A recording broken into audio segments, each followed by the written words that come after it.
Hello students, और कैसे हैं आप सब। जैसा कि हम लोगों ने पिछली वीडियो में सीखा था कि विलोपन विधि से किसी भी समीकरण को कैसे हल किया जाता है, और हमने एक आध दो क्वेश्चन उसमें लगाए थे। आज मैं बताऊंगा आपको भिन्न वाला क्वेश्चन। भिन्न मतलब बटे वाला।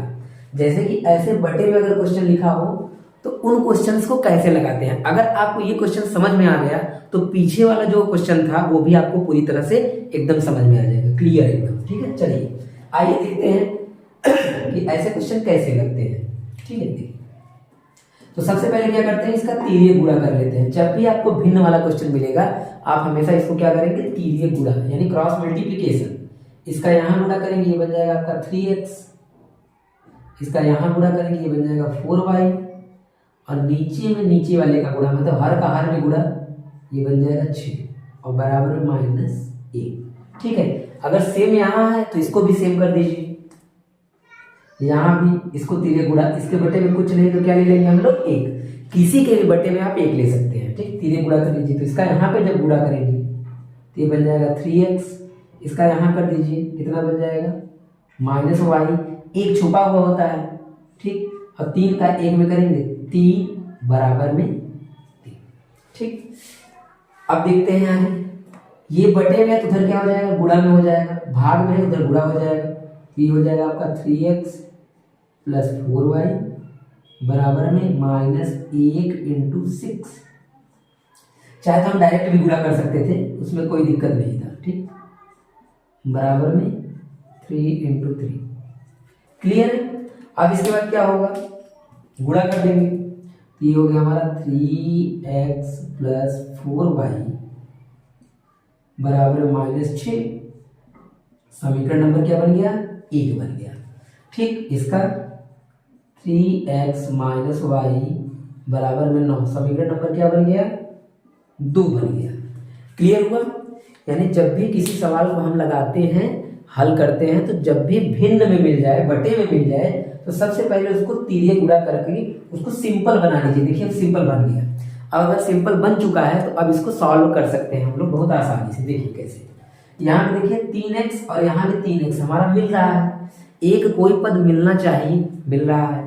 ठीक है, तो ये भी प्लस है, ये भी प्लस है, दोनों प्लस है, तो इनको काटने के लिए इनको घटाना पड़ेगा। ठीक है, तो क्या लिखेंगे, समीकरण 1 - 2 से। कहने का मतलब क्या है कि समीकरण 1 में से समीकरण 2 को घटाना है। ठीक, चलिए घटाते हैं। तो लिख लीजिए पहले समीकरण नंबर 1 कितना है आपका, 3x 4y बराबर -6। इसको इसके नीचे लिख लीजिए, 3x - y बराबर में 9। अब इसको हम क्या करेंगे, घटाएंगे।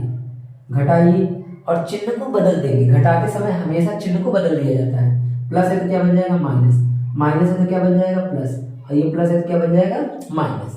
तो हमारा 3x से 3x कट जाएगा, यानी घट के 0 हो जाएगा, तो उसको लिखा नहीं जाता। ठीक है ना, ये प्लस है, ये भी प्लस है, 4 और इसका 1, 4 और 1 कितना हो जाएगा, 5y। और बराबर में ये -6, ये -9 है। जब दोनों माइनस होगा, माइनस और माइनस जोड़ दिया जाता है, तो 9 और 6 कितना हो जाएगा, 15। तो ये आ जाएगा -15।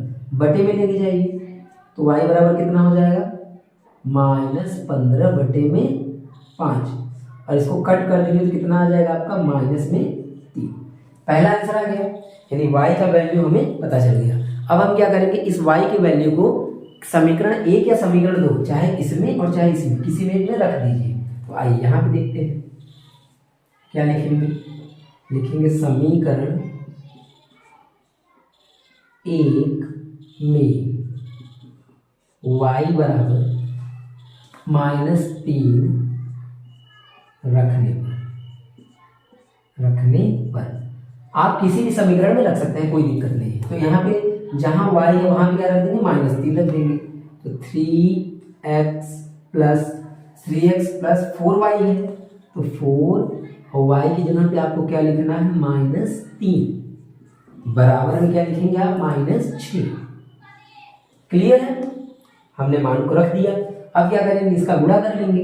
अच्छा एक बात याद रखिएगा, जब भी माइनस वाला मान कोई भी रखेंगे तो हमेशा उसको ब्रैकेट में बंद करके रखते हैं। ठीक है ना, चलिए देखते हैं 3x 3 चौके 12, माइनस और प्लस क्या हो जाएगा, -12 बराबर में -6। 12 को उधर भेजिए तो 3x बराबर में -6 प्लस 12। यहाँ पे ये माइनस था 12, जब उधर जाएगा तो प्लस हो जाएगा। ठीक, ये माइनस है ये प्लस है तो घट जाएगा। अगर एक माइनस हो एक प्लस हो तो घटाते हैं, घटाएं कितना आ जाएगा 6, और 12 बड़ा है इसलिए प्लस का चिन्ह, और प्लस का चिन्ह लगाया नहीं जाता, बटे में लेके जाएंगे, ये हो जाएगा 6 बटे में 3, और कट कर देंगे तो क्या आ जाएगा, x बराबर में 3 दूनी 6। तो ये हमारा y का वैल्यू हो गया, या x का वैल्यू हो गया। लास्ट में क्या लिखेंगे, अतः x = 2 एंड y = -3। आपका ये हो गया आंसर। क्लियर है? उम्मीद करता हूँ ये सवाल आपको बहुत अच्छे से समझ में आया होगा। अगर कोई बात आपको न समझ में आया हो तो इस वीडियो को एक बार फिर से रिपीट करके देखिए, एक एक पॉइंट आपको समझ में आएगा। ठीक है, अगर ये सवाल आपको समझ में आ गया है तो ऐसे बहुत सारे सवाल हैं जो 3B में बहुत सारे क्वेश्चन है, आप कर सकते हैं। कोई क्वेश्चन देखिए यहाँ से शुरू होगा तो कोई क्वेश्चन यहाँ से शुरू होगा। ये वाला क्वेश्चन अगर आपने लगाना सीख लिया ना तो यहाँ से जो देगा क्वेश्चन वो तो आप अपने आप ही लगा लेंगे। क्लियर है? चलिए अब हम लोग मिलेंगे अगले वीडियो में। तब तक के लिए इसको सवाल को एकदम अच्छे से तैयार कर लीजिए। अगर ये सवाल आ गया तो सारे सवाल आपको इसमें के आ जाएंगे, यानी विलोपन विधि के सारे क्वेश्चन हमने लगा लिया। ठीक है, अच्छा सबसे इंपॉर्टेंट विलोपन विधि ही होता है। इसके बाद एक विधि और है, जैसे यही समीकरण है, इस समीकरण को हम चाहें तो प्रतिस्थापन विधि से भी लगा सकते हैं। हम लोग अगले वीडियो में प्रतिस्थापन विधि सीखेंगे। ठीक है, तब तक के लिए धन्यवाद, नमस्कार।